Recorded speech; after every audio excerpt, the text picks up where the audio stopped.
ভাই এই যে তোমাদের জন্য এটা করতে হলো দিনই মানে আমি নামটা বলে যাই শরীফুল ইসলাম অপু ভাই কোমরপুর মুস্তাহিদজামান কৃষ্ণনগর এবং আমাদের গর্বিত রাজা ভাই নেঙ্গি তাদের জন্য এই আয়োজন করতে হবে সবাইকে দেখিয়ে দাও এই যে দেখে একটু তুলি দে এদিকে এদিকে এদিকে এদিকে সবাইকে খুব এক্সপোর্ট করে না সবাইকে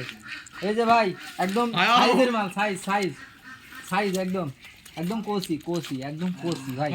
তোমাদের দাওয়াত রইলো খেয়ে ফেলতেছি পরের বার হবে ভাই তুমি এরকম কোসি সাইজ আগে কোন জায়গা দিকে লিতে কোসি বলতেছো এই যে গাছে ওই যে গাছে আমি আর কত খা ফেলবি করে কুকুর খাই ফেলতে মাছ না তুমি ভাই এত টাকা দিবে নে অফ কর পানি কা সেটা কি করিস মুড়ি দিতে আমি এই আমার ফটো দিছিস নি দাও কাটি দে